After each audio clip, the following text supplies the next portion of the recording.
Oh, so hello everybody. It looks like, thank you, Anton, that we are live. So, welcome back to the second episode in the series, How to Start and Scale an SEO Agency. For the people that are familiar with the Glaswegian face that I've got next to me, you all know Mr. Ross Tavendael. For the people that aren't familiar, well, first of all, Ross, hello, how are you? Very good, Deepak. How are you? Thank you for inviting me to this one. This is a slightly different Yeah. format than I'm used to. I've never had anyone grill me like this since I was in a police interrogation cell, so I'm looking forward to it.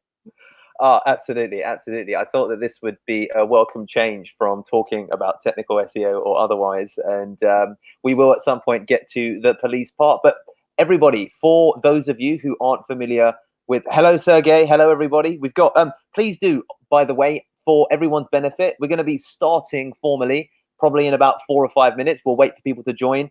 Do let us know what part of the world you're joining us from, what city, what country, all of that good stuff. We'd love to know, who's with us for the actual show. And for those of you who don't know Mr. Ross Tavendael, he is the founder of Type A.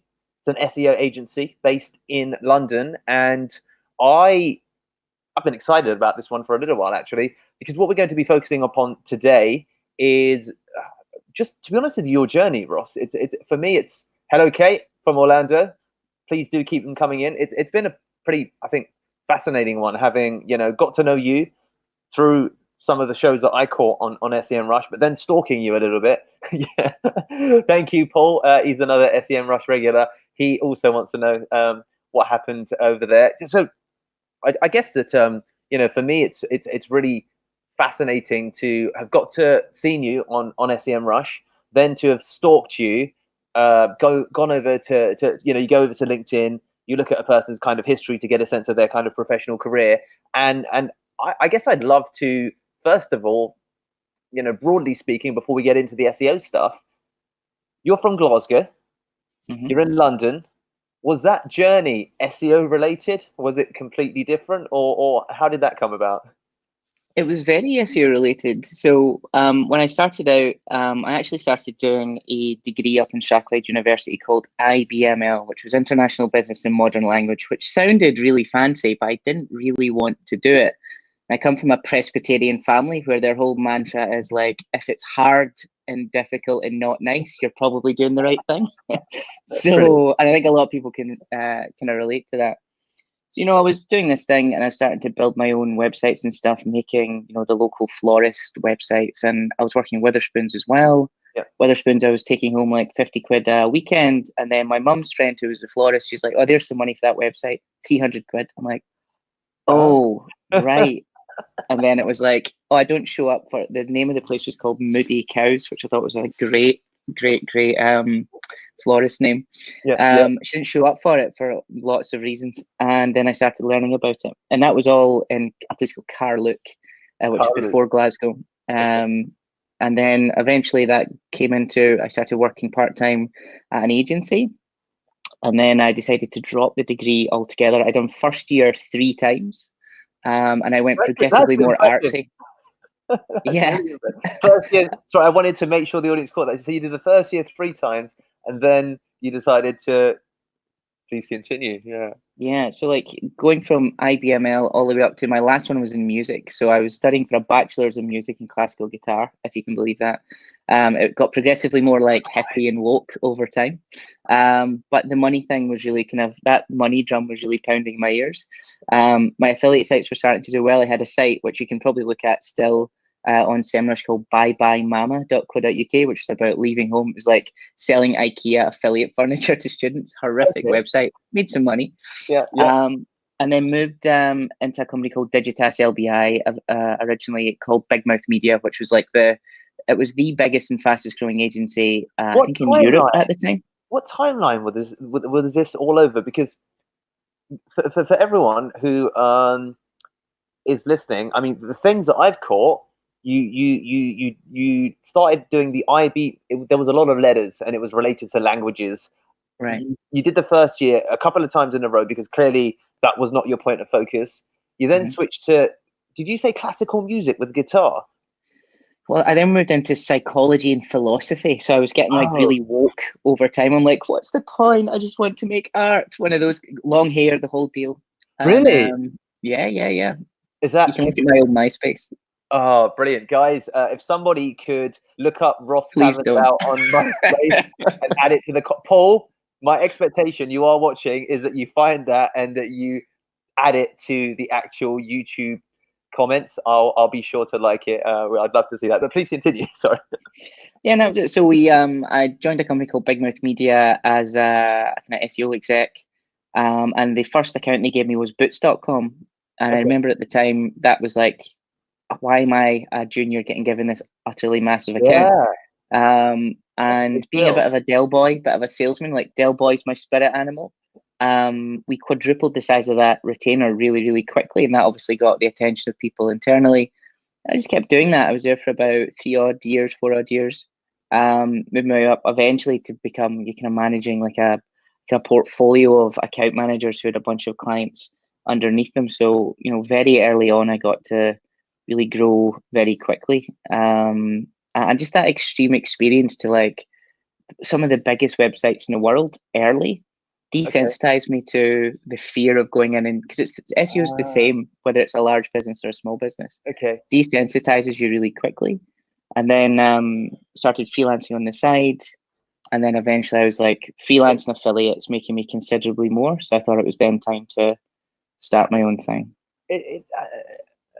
Because there's some really, really interesting pieces in there. And for everybody, it's 2:06, so the show's officially starting. But it already started. Yeah, no, absolutely. I mean, I mean, I'm just thinking about this from the perspective of some of the audience, right? I think that there's, a lot of guys who are thinking about starting an agency. They're already running an agency. They're successful freelancers in different different in different aspects.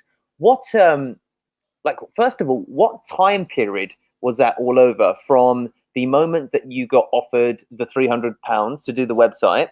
Because Mhm. that sounds like it was a kind of turning point when you realize that, you know what, there's a different approach as opposed to working in bars, being artsy, that kind of caught your attention. When was that, if we trace the timeline? That would be 2011, Okay, okay, potentially 2012. okay. So 2000, Um, 2011, 2012. And at that time, where were you? Were you in Glasgow. Glasgow? Okay, brilliant. And then if we continue the narrative, it sounds like you bounced around within the space. Where did like where did the or when did the moment come when you decided to start taking this space seriously? Was it intentional, or was it a series of kind of fortuitous kind of happy events that made you decide that, right, this is my niche? Because you've come from it. There's a lot of people in the audience, I suspect, that come from it, from a space of doing marketing, from a space of, I want to start an agency. And your story sounds a little bit different in that respect. Yeah, I've always liked the freedom that money brings. So like from a very young age, it was always so my first business was actually selling potpourri door to door, if you can believe that. That's another discussion for another time. So the kind of impetus to get this whole thing moving, I downloaded something called Rosalind Gardner's Super Affiliate Handbook, which was essentially an ebook that I bought for $500 at the time as a 17-year-old, which was essentially how to do keyword research. Okay. And I was like, okay, that's interesting. Then you start ranking things, but there was no accidents in anything that I've done. Everything was like very meticulous and very deliberate. I Yep. appreciate that the timeline may look very accidental, but there's not the way in which my brain works is everything is very, very meticulously thought out. Yeah. Yeah. And I would have done it quicker if I wasn't such an analyst. And that's one of the things that'd be interesting to see some of the guys who are thinking about. So if you're thinking about going freelance or thinking about starting an agency, I'd really look at your motivations as to why you want to do that. One of the first things I would say is make sure you've got a reasonable level of personal financial security before you do any of that, because it will stop you from doing dumb things like saying yes to clients that are bad for you but are going to pay you a lot of money. And it'll stop you doing dumb things like taking out credit cards to pay for day-to-day expenses, which, although it seems like a good short-term solution, is actually a big hole that you can really get yourself into. That would be my first thing, is if you're going to freelance on the side at your job, Yeah. build up a good income stream, have an audience before you start. I started from an absolute 0 point of no audience. What do And I you was mean literally, when you say audience for someone who's a free? Yeah, okay, this is a great question, because you know what? Let's switch to Amiket's question, because I think it's a really good one. It feels like you've had quite a particular kind of mindset when, because you said you're an analyst. You think purposefully about each of the decisions that you've made. Would you say that there's a difference in respect of kind of a mindset that you fine tuned, that you had to develop? Because there were two things that you said, that make sure that you don't spend on credit card, make sure that you have kind of personal finances in place. Were these things that at the start of your had this advice come through lessons that you've kind of learned along the way from some mistakes that you made in the early days?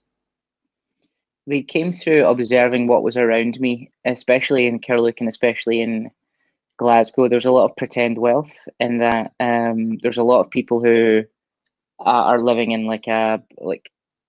living in a very modest situation, but driving a £100,000 4x4, and you're just like, what? A lot of things that just didn't make sense until 5 or 6 years later, when they're declaring bankruptcy and can't get a current account card and paying for everything in cash. So like, just being around that Okay. gave me a real sense of don't do that. And again, like, I had a grandfather who used to carry 2-3 grand cash in his back pocket all the time, like proper old school guy. I remember going up to him once complaining about how expensive books were for uni. He's like, how much are they? And I was like, oh, they're like 300 quid, 400 quid. And he took out the wad. We used to call it the wad. And he just went, shh, shh, shh. There That's you go. amazing. So it was a culmination of growing up around that Yeah, that kind yeah. of built that kind of in. In terms of mindset to go forward, I think you need to realize that there's no other choice. And one of the things you'd be like, so why would you go freelance versus have a job? And a lot of people say, well, a job's a lot safer. Absolutely not, especially in agency world, because people regularly are made redundant if you lose a big client and things like that, and you have zero control over your ability to earn. It just felt like a real extreme marathon to be employed, whereas running a company feels like you're in complete control, and everything that you put in will match on the way out. One of my first ever jobs was in a place called Lloyd's TSB. It was in Okay. in a call center. And I just remember that, seeing these guys who are in their 40s and 50s, and people have a look when they've had all the hope sucked out of them. And I Okay. think just seeing enough absolute misery makes you want to go do better. Guys, I think that Ross has said something that's pretty telling. I think that one of the things, I think equally, when my first job was at Deloitte, and I went to a networking event and got an opportunity to meet someone who's a lot more successful, a lot further down the line, and has a salary that I think we started at 27,000, and then the guys which was good, and I thought, right, I've made it. And then you meet the directors who had were earning maybe £100,000. But what was interesting was looking at their eyes and having a look at kind of what awaited them, or what awaited me rather, if that was a road that I carried on. And one of the things that you've of course mentioned, that there's always that fear, as you said, with or that false safety blanket perhaps that comes with the cushion of a regular paycheck, the cushion of employment. So could you talk about some of the kind of pivotal moments, or the pivotal moment when you decided to make that specific transition, where you'd been working in agency land as an employee, and then you decided to say, right, I'm going to start out on my own? Can you talk a bit through that process and how it worked? Absolutely. So I was the other thing inside of LBI is I made sure that I knew absolutely everyone, but on first name basis. In the Edinburgh office, there was about 150 people. And although I wasn't like best buds with everyone, I definitely knew them by name, and they definitely knew me. Whether or not that's because I was a pain in the arse or not is another story. But because of that, I would get all these leads. So that's what I mean by building an audience. It doesn't mean on YouTube or anything like that. It means like in your network. So the creative director at the time, a guy, Gav Gordon Rogers, who I love to bits. He's a really inspiring guy. He makes some really amazing work. put me in touch with a guy down in London who ran an agency called Ideas Made, who were a product and like a digital design house, who needed a media guy to go in and help them win a pitch with Southampton Football Club.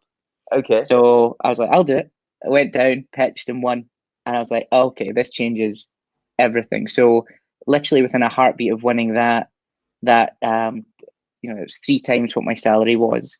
Had no security. It was a 3-month proof of concept, but that was enough for me. And I was like, you know what? If that can happen in the turn of a dime like that, more of these can happen. And that just gave me extreme confidence to really make the move. And if you weigh up the pros and the cons, like the only con is you're going to need to, I call it selling off your early life. So like even now, actually, like 25 to 30, not a lot of, I'm like known as like reclusive in my friends group, because I don't go out. I go to business events, not a lot of dating, all of that stuff. So like you need to be ready to just not go to things and just work all the time, which a lot of people don't want. And I get that, and that's completely understandable.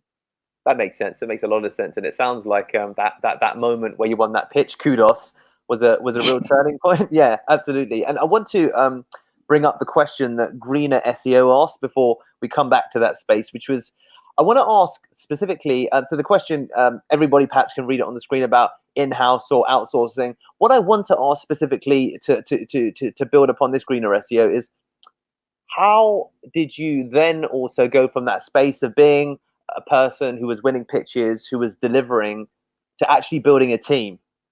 There's always that fear that, well, now everything's going to be different because, you know, there's only one Ross Tavendael.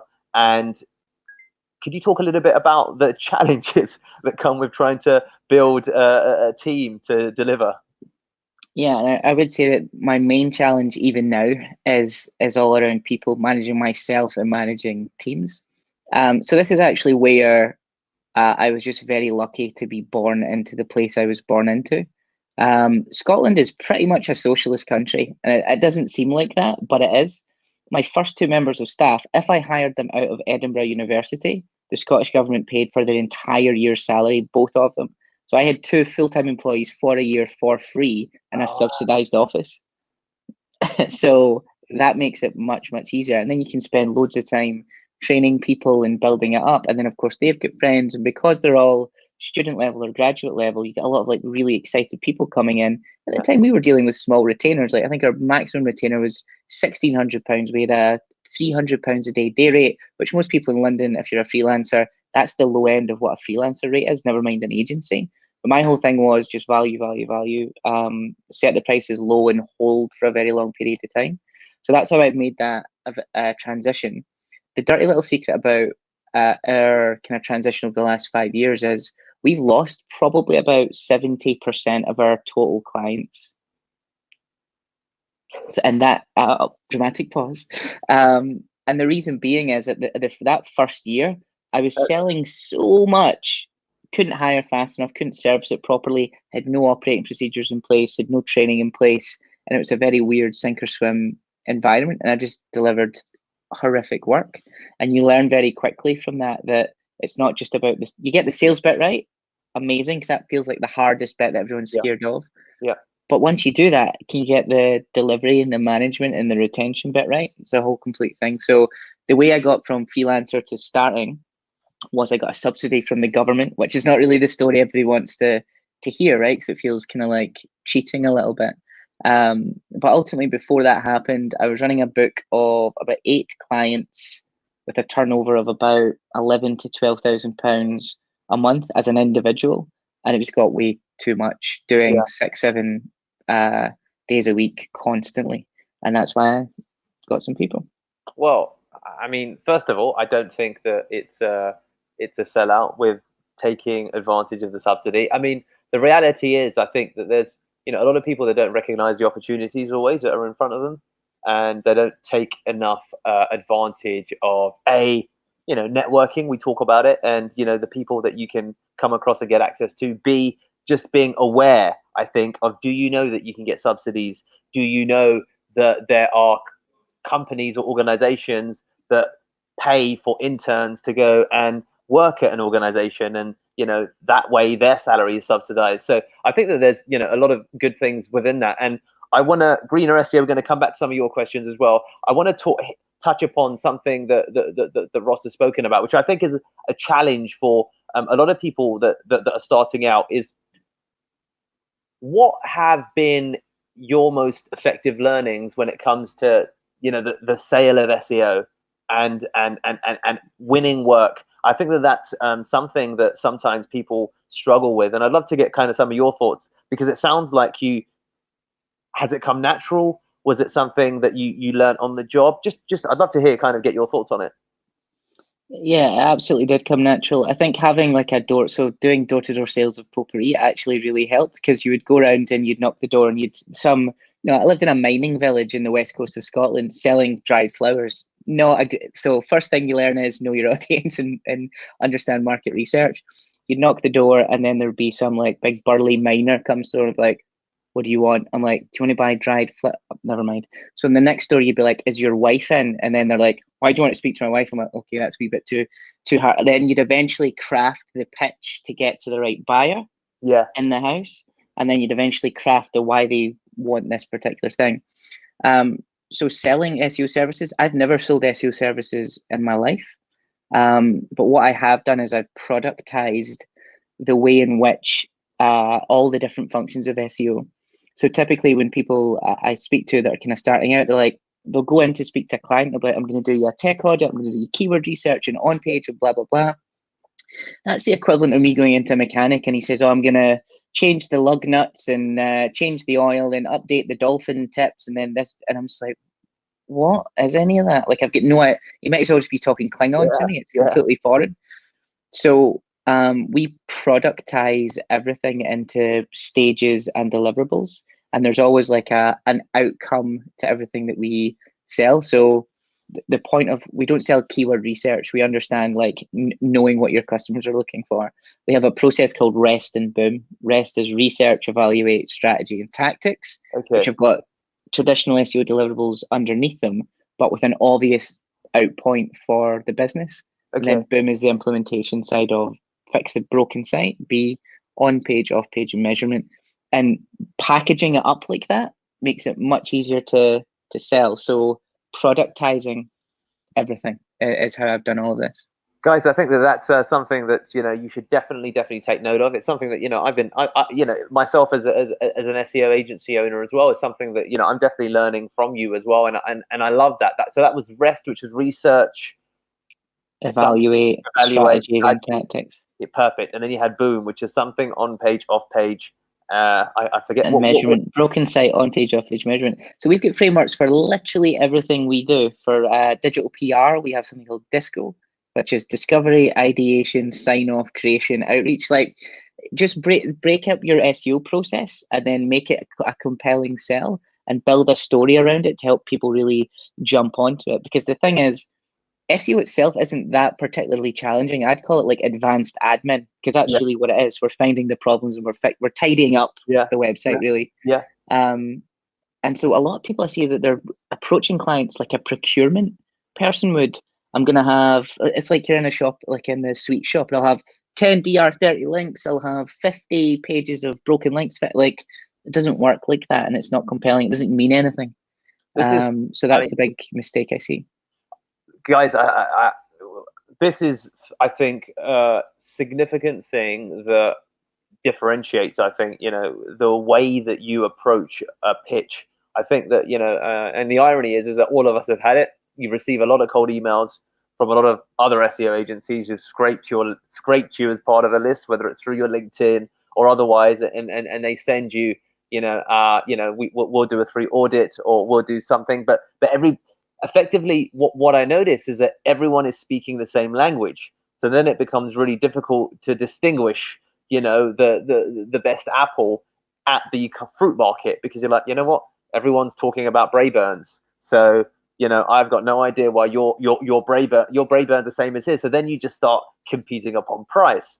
And I think that when you differentiate yourself, through REST, through BOOM, through Disco, through all, like, that's something that is unique, it feels like, to Type A. So the question that we've got then from Amiket asked a really good question, which is, how do you pitch your idea to the client? Like, how does that process work? If in terms of when someone wants to hear about how it operates, like, how do you go through that process? If, for example, you get someone who says, well, what about keyword research? Or, I want to talk about kind of the DAs of, like, how do you manage those types of conversations? You just keep drilling them until you work out what they actually care about. So when someone comes to me and says, I want 10 DR 50 links or whatever, I'm like, why do you want them? Because our competitors have got them. Why does it matter to you that your competitors have got them and you don't? Because they're beating us when it comes to ranking this particular keyword. I'm like, why is that keyword important? I'll just keep saying why. Why is that keyword important to you? Oh, because we think that it's got X amount of traffic and it drives this. Why is getting that traffic via that keyword important to you? Oh, because we're looking to monetize and sell this product. I'm like, right, so it's about this product sale. It's not about 10 DR30 links. And they're like, yeah, but that's the input to get the output. And I'm like, well, I disagree. And then just trying to build, like, 'cause it's such a simplistic way of thinking about it. So that's how I just drill and just say why and why and why and why until we get to something that's real and meaningful. And I come up with little quips as well, just to kind of get them relaxing. I'm like, so a lot of ones clients are like, we want to be number one for this keyword. I'm like, you know something, I tried to pay my mortgage the other day with number one rankings. Didn't work. They said no. And he's like, oh, I see what you're saying. I'm like, right, because, right. And then you need to build up, get over the objection, especially with rankings. So I'd get them to open up Search Console and I'd say, type your keyword in and they'll see an average ranking number. And we'll look at the graph and it's absolutely all over the place over time. I'm like, okay, now change device. Okay, now change country. And I'm like, so this is total nonsense to even remotely think that this is a good idea. And I was like, have you ever had a keyword drop? Oh, yeah, we have. What happens then? Well, that was a really bad day for the business because their entire strategy was this one keyword. Like, right, so that's not a business strategy. That's just myopic. Myopic's a great word. Myopic SEO practice. And that's how I get around it. I just drill them on why. So, because a lot of times they don't know why. So, guys, I think that that's a really so as you've been talking about the why, the why angle and the objection handling part of it, I've been also looking at some of the live comments that I'm seeing, and I think that the one big takeaway that there's a couple of there's a lot within that. So the first thing for me is there's a certain confidence to the approach that you have, which I think is really, really quite a significant thing. I think that one of the challenges that Pedro mentions is that, well, how do you deal with a prospect who thinks he understands SEO more than you? And I was, Pedro, and I'm going to ask Ross to build upon this, but I just kind of want to add that asking why and asking confidently so seems to be huge. Getting to the nature of what their business goal is seems to be very significant to Ross. And when you begin talking to a client in terms of, well, this DA is perhaps better than that DA, then you get into what it sounds like the kind of conversation that actually isn't very productive. Is that what else would you add to kind of that question that Pedro asks Ross, as to talking to someone who feels that they understand SEO as well as you or better than you? They may do, and I think approaching it with humility and vulnerability, which is not sales language at all, is really important in that instance. So there's usually a reason why a prospect is trying to push their knowledge on you or trying to be dominant in a situation. It's usually because they're nervous and they don't want you to see anything they don't like. I think the first thing you do there is just relax into it and you change the conversation from SEO to their business. Okay. And you just start saying that absolutely. And listen, when it comes to your business, I'm never going to be as knowledgeable as you because look at the great work you've done to build it up. And perhaps you're right. Like perhaps you do know a lot more about SEO in this space. However, over the last 5 or so years, we've dealt with 100 plus different websites. We've ranked hundreds of thousands of different keywords and just use your experience and say, like, I understand that you may have knowledge that's superior, but you do not have skills and the ability to execute that's superior. How could you possibly? It's kind of like saying, someone who's is a big football fan, I bet they would have considerably more Manchester United knowledge than David Beckham. But could they score goals like David Beckham? No, they could not. So like having the knowledge and having the skill to execute are fundamentally different things. And if a client's saying that sort of stuff, that's defensive speech, and you need to realize that, and you need to diffuse the situation, and you need to humble yourself and be a bit more vulnerable to them, because ultimately that you just can't move anywhere if it's like, I know best, do this thing. Yeah. And just ask them, if you know best, why are we here? Why are you hiring me? Guys, I think that's I think that's amazing advice. And the important key there that, and I see it sometimes when I'm hiring, when I go out and pitch, and just conversations, because once you build an agency, you're either being sold to or you're selling. It's one of the two, right? And it's really interesting what you spoke of there, and I think this is a good learning point, I think, for everybody, and I include myself in everybody, that coming from a place of humility is a huge thing. When someone is on the attack, I think we should do it like this. This is the approach that I think works best. Ross, I'd love to hire you for SEO, and I want you to focus on this particular keyword because that's what the competition is doing. When someone comes from you or comes to you from a place like that, it's really powerful when you move back from a place of appreciation, saying, "Hey, because I heard I completely understand, I completely appreciate. That makes total sense." Like, these are words that I don't hear enough when it comes to someone putting your own point of view across, and we sometimes do the same as SEOs. So what I guess I want to then ask is, when you get into conversations, how do you manage your emotions?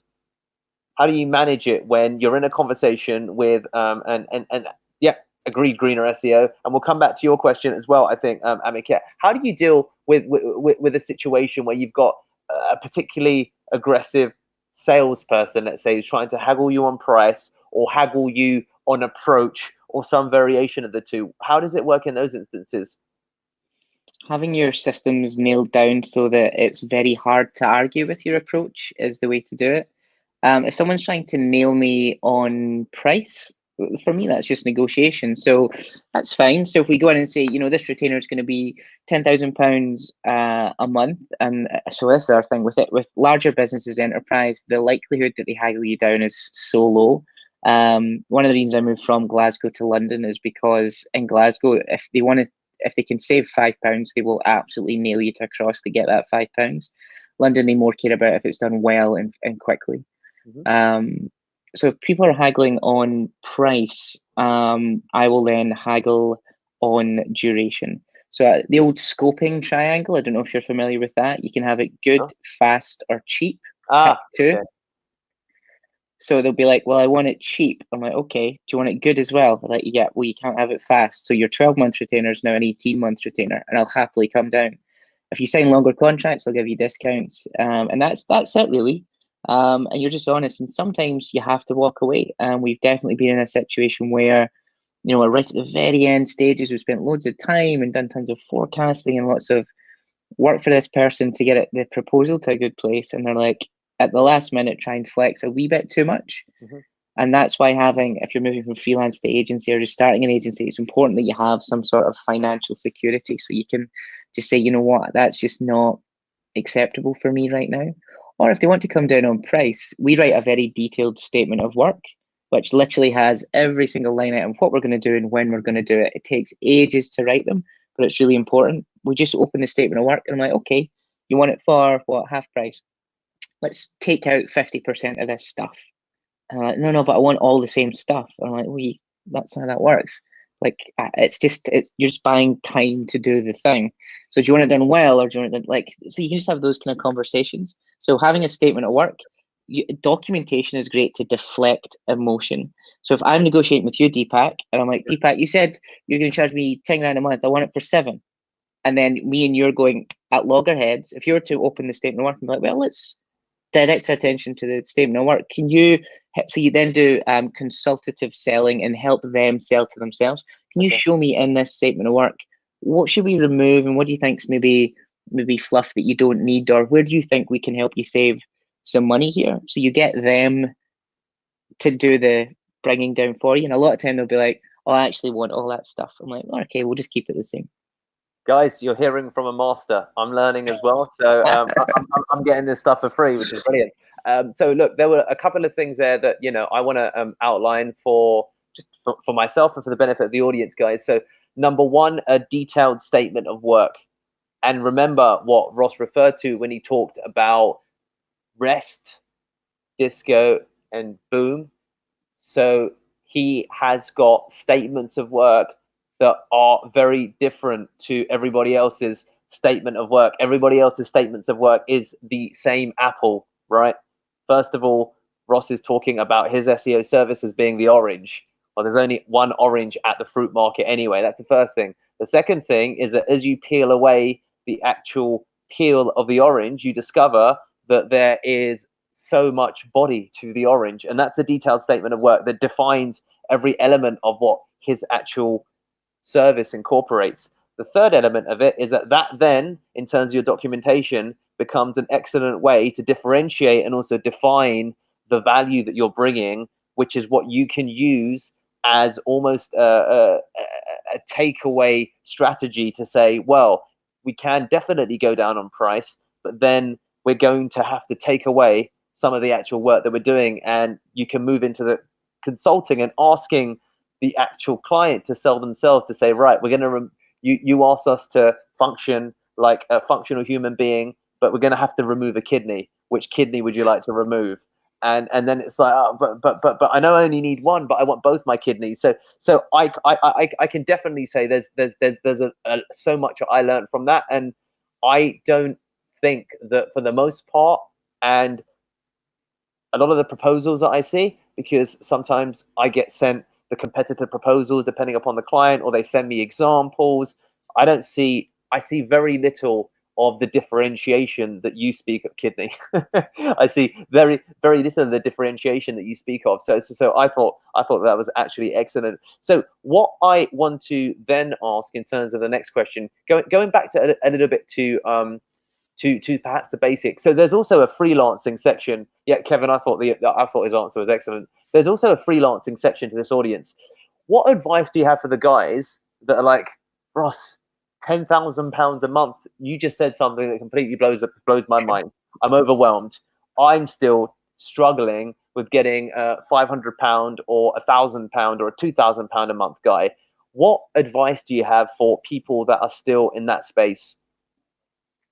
You need to be looking at case studies in a really serious way, and do not play a price game with people. So have an absolute floor. So if you're in a place where you're selling, let's say if it's SEO service you're selling as a freelancer, and let's say you're selling £500 a month-ish.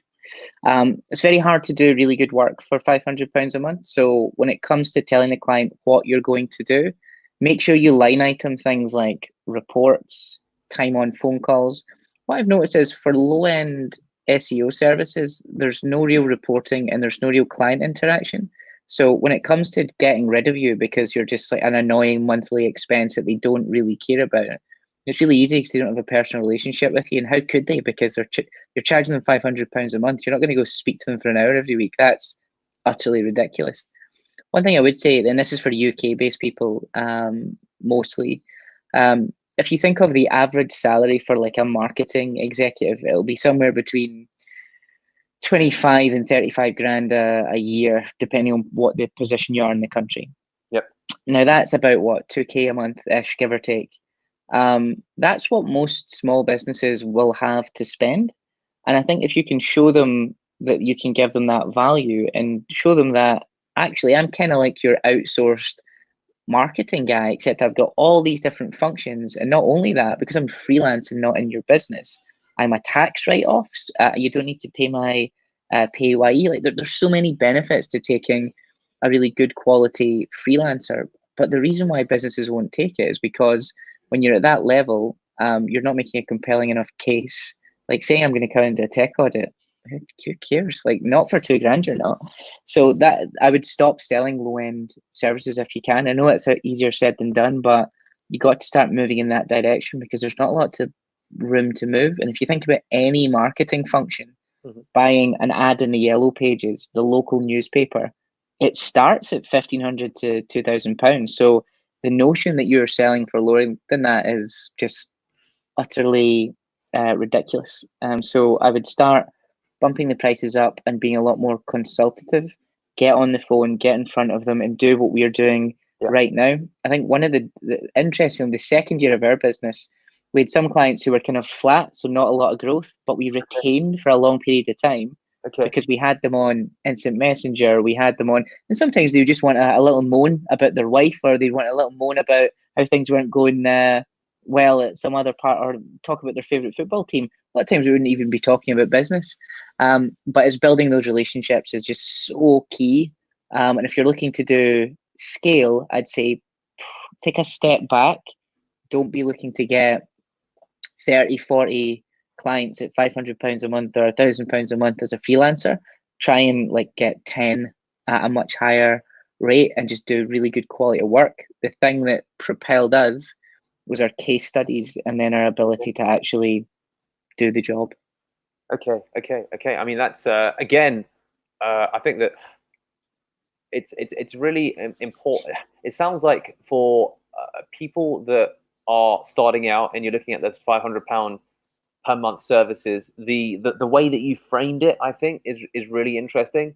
That people, in terms of what they're offering, coming in and offer a tech audit, you're positioning what you do in entirely the wrong way. And then I think that I think that this speaks to a wider perhaps challenge a lot of SEOs are struggle with, which is the kind of perception challenge and the perception of what SEO is and what it does, and therefore how to position it. And I wonder how, because one of the things that you spoke about when we're talking about SEO, actually when you scale it, the fundamentals in terms of the implementation don't change. We're doing the same things at its core.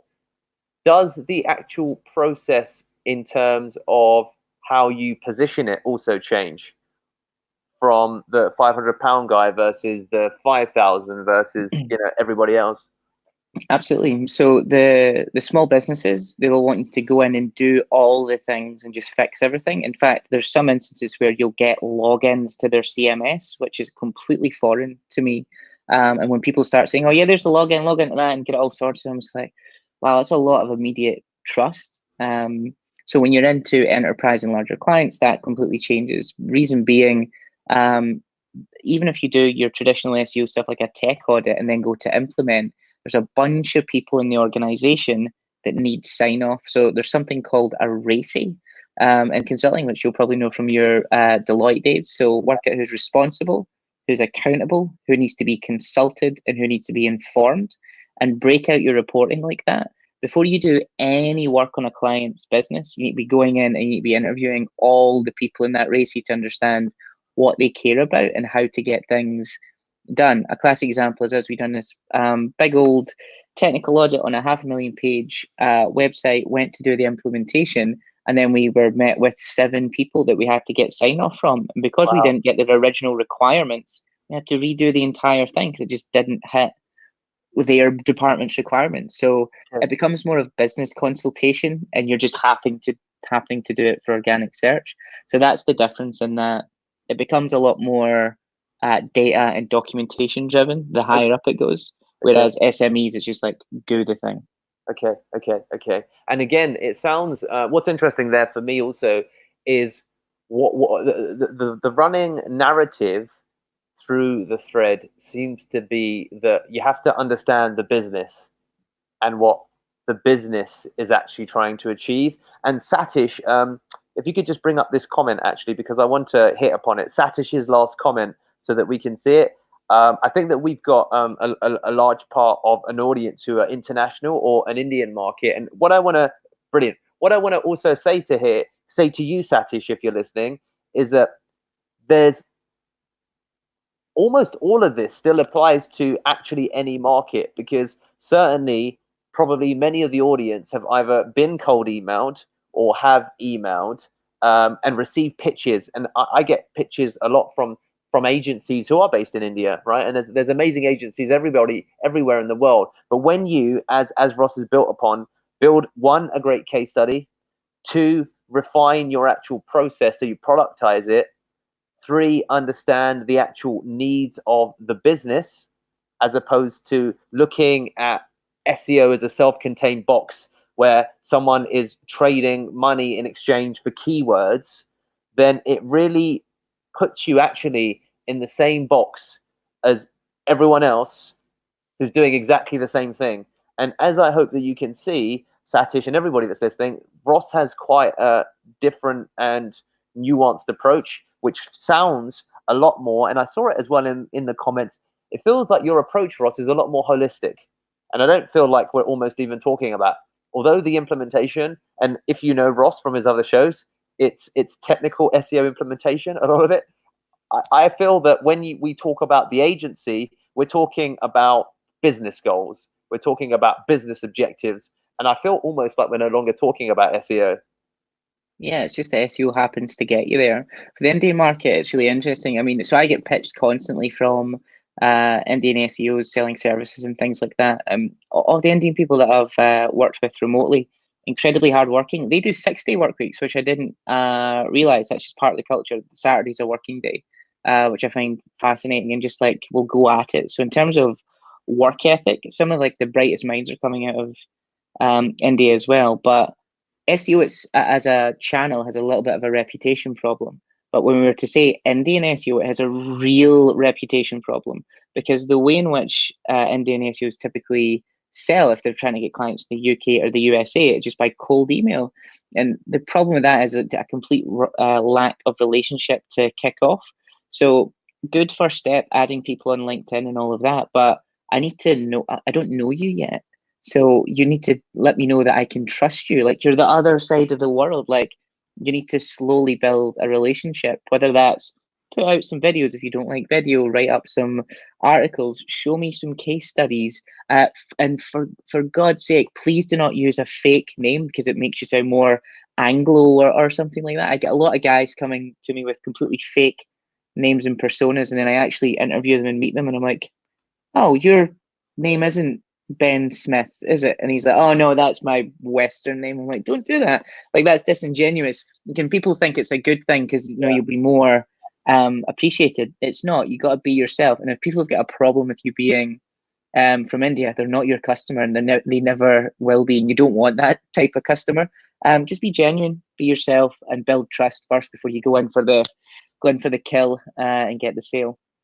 Guys, I want to, of course, talk about this also, being British Indian myself, and talk about some of the challenges for, Satish, I completely agree that's, so number one of the things when I started out my agency was I recognized that the Indian SEOs, whether British or otherwise, there's a reputation, probably because of the cold email approach, probably because, having weird Skype handles and getting sent emails from a Roger rat, and then it's signed off by someone who's got a different name, or getting a list of the 10 keywords that they could guarantee to rank you on page 1 for, and cycles of this kind of thing.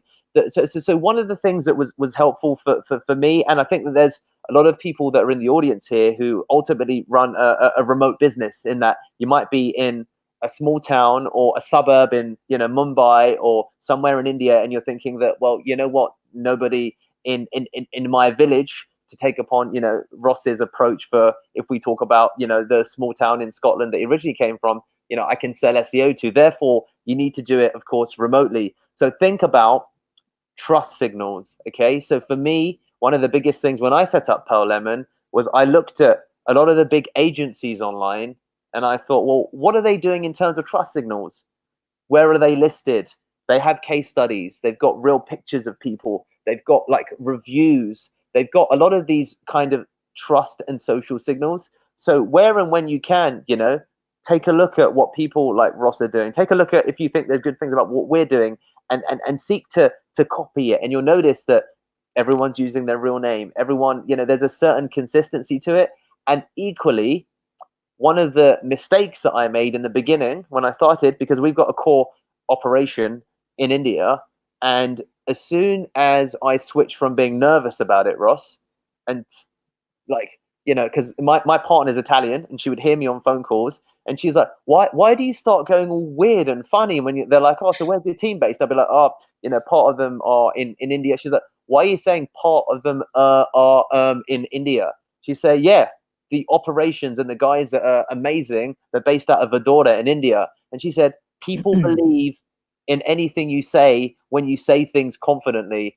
And I think that when you start to become confident about where you're from, what you do, what you offer, I think that then there's a big differentiation between, you know, how you can separate what you're doing and separate it from others. So it speaks to me so much. And I also want to go to someone just asked about the $100 service. Can we bring that back up?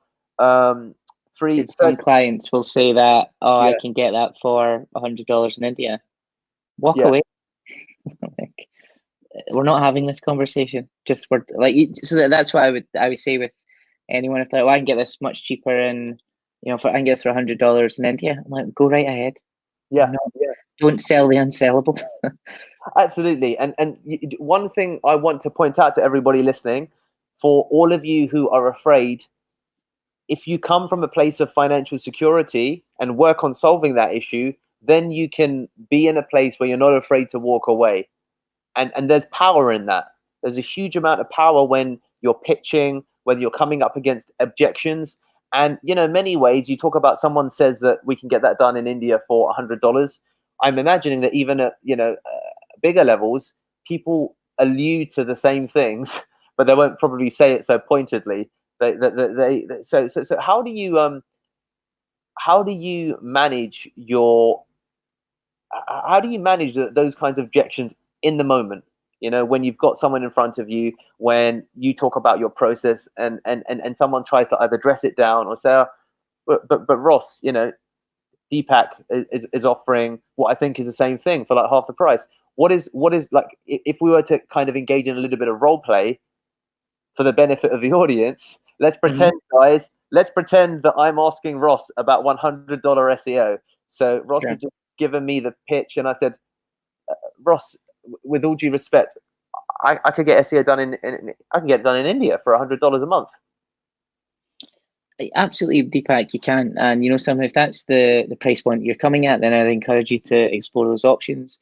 If I give you a little bit of advice on that, there's cultural and also time differences. So you may want to look at perhaps having a project manager to make sure that all goes well, and perhaps someone just to check with regards to measurement and outcomes. Although the work quality that comes out of India is incredibly high, understanding how we can plug that into your business and be available around the clock to understand your customers and things of that nature might be a little bit harder. So whilst I completely agree with you, you can get all of this functional stuff done in India for a much lower rate and to pretty much the same quality. There's going to be a little bit of a challenge to actually brief what needs to get done when. So the strategy side, you'll ultimately need someone on the ground, unless you've got someone who can, you know, translate the cultures. That was brilliant, guys. Do you see that? What just happened? Do you see that Ross did not come back and start to attack me? He came from a place of empathy and understanding. I just listened, and my emotion was Ross is open to it. There's huge power in being understanding, regardless of how outlandish a client's demands or requests might be. And as we talk about outlandish requests, as we move into these last 7 minutes, how do you manage project creep or scope creep? How do you manage when someone has, and we're going to move for the last couple of minutes, guys, away from the sales process. We're going to talk about, you know, the management of clients. How do you manage it when people keep asking for more, and then maybe one of your team delivers more, and then there's all of these confusions that start happening? How do you manage kind of instances like that? Badly. It's hard, you know, it's a moving feast. So we've got everything's project managed by a dedicated project manager, and everything's in Asana, which is our project management tool of choice. A lot of times the clients will come on and say, oh, can we do this, that, and the other thing? And you do the exact same thing you do with the statement of work. You're like, absolutely. We plan in bi-week. So everyone is trained in our agency say we plan in bi-weekly sprints. You know this from the very beginning to right now. So we can put that into the next sprint in 2 weeks' time. but we'll need to take something else out to make room for it. What do you want to deprioritize? And that's how you do it. You say, absolutely, we can do it. Ask why, because it might not be for a very smart reason. Say we plan in 2 week cycles. So in 2 weeks' time, we'll absolutely put it in the next sprint. What do you want to deprioritize to make room for this? And if they're like, no, I want to do it now, well, that's absolutely fine. We don't have any additional resource on our end under the retainer.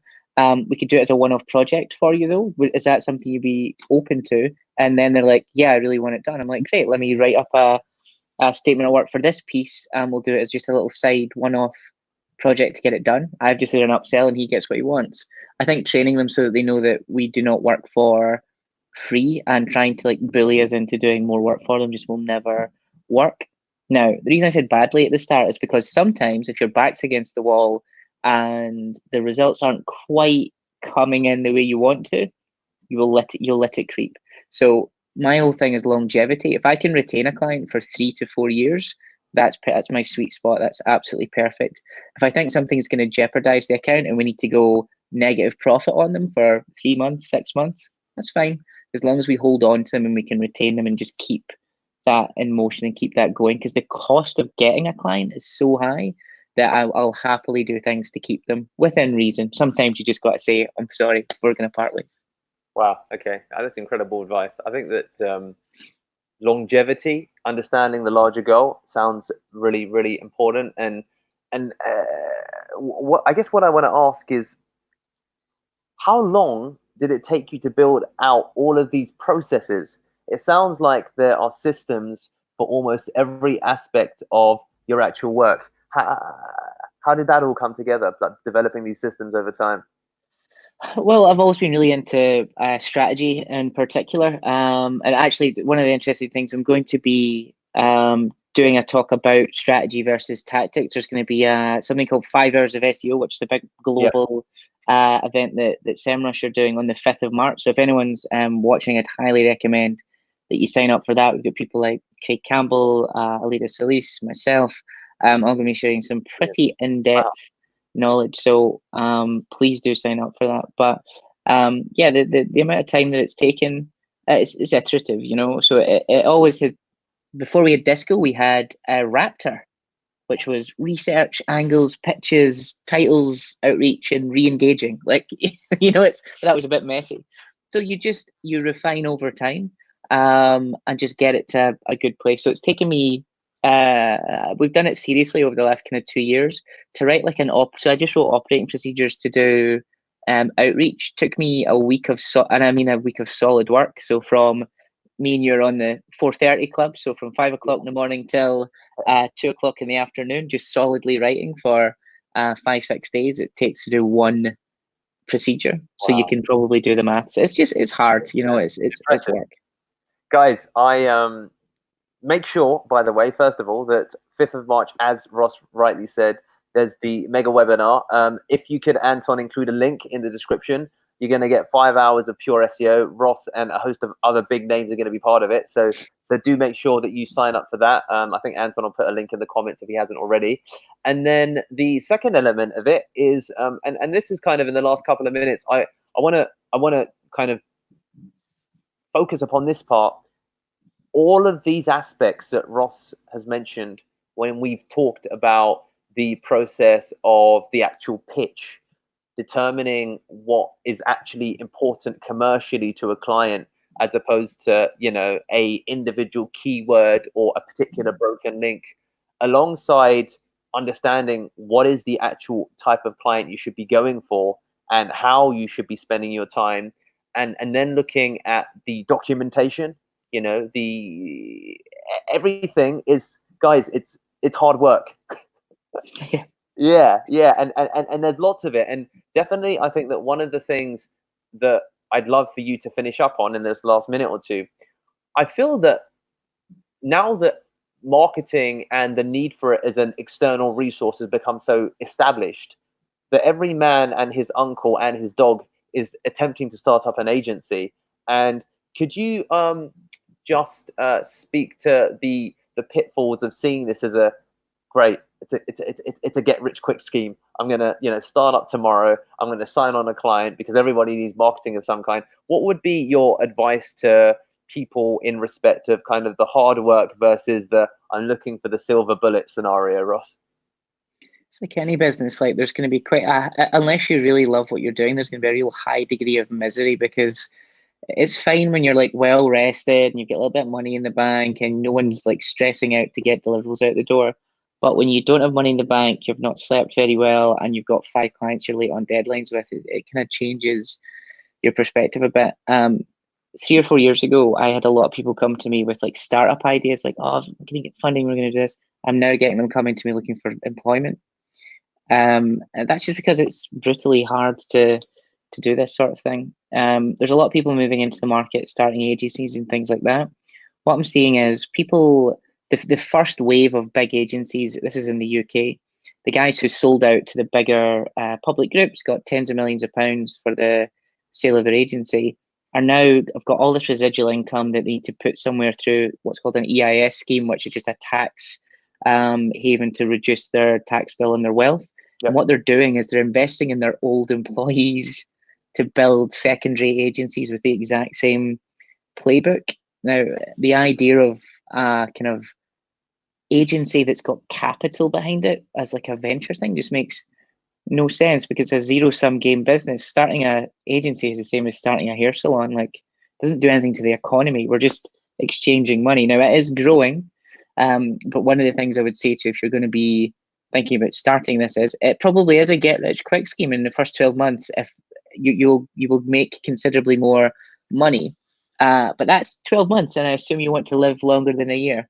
The longevity thing, I cannot stress enough. And if you're going to go on this adventure and start a business, which I think is a great idea, take care of your health and define your personal values before you do anything.